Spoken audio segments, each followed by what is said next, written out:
ये एक दोस्त का कमेंट आप पढ़ लें जी। ये भी किसी गांव का रहने वाला है।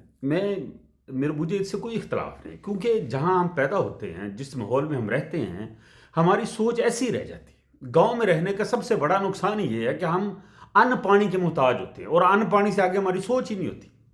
ये बिस्कुटों से, गंदम, गोबर, और ये जो मज्जा साड़ियाँ ने, 100 मन दाने हो गए, बस ये सोच है। इसके अलावा हमारी पूरी पाकिस्तानी ये सोच है। ठीक है ना। हमारा मतलब है, डिजिटल दुनिया से हमारा वास्ता ही कोई नहीं है। जो दुनिया, मुहज्जब दुनिया जहां पर पहुंच चुकी है ना, हम अभी भी 100 साल उससे पीछे हैं। अब इसकी खुशकिस्मती ये है इस भाई की कि इसके घर में 100 मन दाने और 2 मज्जा। ये सबसे बड़ा सियाना बंदा है इस दुनिया का। जबकि मेरा माल दौलत से मसला ही नहीं है। मेरा मसला है शऊर देना अपने बच्चों को। अपने बच्चों को मट्टी के साथ मट्टी नहीं रहने देना। अपनी दूसरी तीसरी नस्ल को शहर के रस्तों पर डालें, वहां पर बड़े अदारों में पढ़ें, बड़ी सोसाइटियों में रहें, उनका शौरी लेवल बेहतर हो, ताकि वो जान सके कि दुनिया कहां बसती है। आप लोगों के घरों में कोई लाहौर से मेहमान आ जाए, आप सारी सारी रात नहीं सोते, उसको देखते रहते हैं। उनकी औरतों के साथ आपकी औरतें बैठ बैठ कर बड़ी खुश होती हैं, जैसे कोई ऊपर से गिरी हुई हो। कुछ भी नहीं होता। वो नई सोसाइटी में चलती, जो वहां का चाल चलन उसको अपना लेती हैं, बस ठीक है। जो यहां पर ये भाई साहब ने चाल चलन बनाया, मेरियां 2 मज्जा तो 100 मन दाने, लो जी आ हुआ दुनियादारी। बस ये अशरफुल मखलूक आदमी किस्त में आ गया, बल्कि नस्ल में आ गया। ये मसला ही नहीं है यार। शहर के 5 एकड़ जमीन जो होती है ना, शहर की किसी अच्छे टाउन में, आपके 10 किलों के बराबर है। मेरा मकसद है ही नहीं ये। मेरा मकसद ये है कि आपके बच्चों को लोग सर उठाकर देखें। यकीन जानो, गांव के बेचारे बच्चे जो मिट्टी के साथ मट्टी हुए पड़े हैं, उनके साथ कोई हाथ नहीं मिलाता, उनके सर पर कोई हाथ नहीं रखता।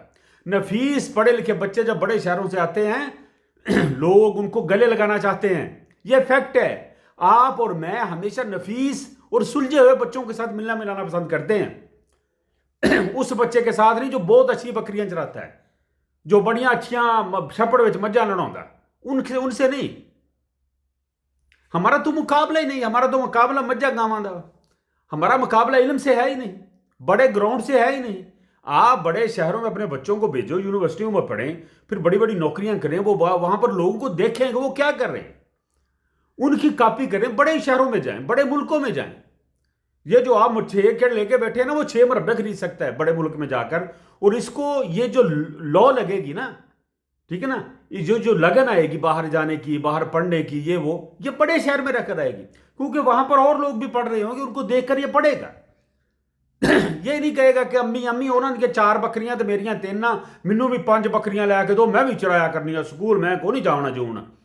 तो तुम कहना ठीक है, मेरा पुत्र तो बड़ा सियाना हो गया, तो साढ़े नाल तो ये है सोच। गांव की सोच इतनी सी है, इतनी सी सोच गांव की। और बड़े शहरों की सोच ही और होती है। ये सोच मैं बदलना चाहता हूं। आप गांव में रहें, राख रख लें, मजारे रख लें, जो मर्जी कर लें, लेकिन आप अगर अमीर हैं, 100 मन कणक तो 2-4 मज्जा, तो आप अपने बच्चे, आपको आपके बच्चों को लोग देखकर कहें कि वाकई यार किसी मतलब पढ़ी लिखी खानदानी लोगों के बच्चे हैं। 100 मार दाने सिर च मारना, उन्होंने ये नहीं पता भी फलानी की शह तो फलानी की शह। उन्होंने ये नहीं पता शहर में जाके भी केड़े दारे जाने, केड़े दारे शनाख्ती कार्ड बनता।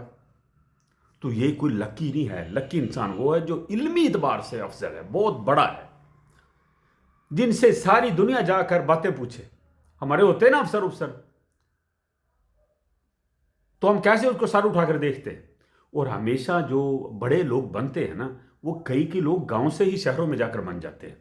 यकीन जानो, जब मैं स्कूल में पढ़ता था तो मेरे ग्रुप में जो 4-5 बहुत ज़्यादा लायक बच्चे थे ना, शहर में था मैं, शहर में वो जितने लायक फाइक बच्चे थे वो गांव के ही थे।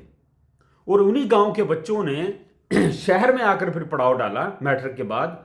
उनमें से कोई एसी बन गया, कोई इस्लामाबाद जाकर पीएचडी कर रहा है, कोई फलानी जगह पर जा, यानी कि उन्होंने अपने शहर को छोड़ दिया। उनके पर निकले तो वो उड़ गए। मैं ये नहीं कहता कि आपके बच्चे अगर पढ़ने वाले हैं तो आप उनको उनको 2 भैंसे पकड़ा दें। आप उनको अगर पर निकल आए तो आप उनको जिधर कहते छिक्की दो, उनको और ऊंचा उड़ाए। अपनी फलती फूलती नस्ल को जो उड़ना चाहती है उसको पकड़कर नीचे ना लाएं, अन्न पानी से बाहर आए। इल्मी इतबार से सोचे, अपनी नस्लों को आपने आगे बढ़ाना है। 100 मन कणक तो 2 मज्जां, खानियां तो 2 रोटियां ही हैं तेनों, पीना तो 1 कप चाह दा ही है। दुआ में याद रखिए।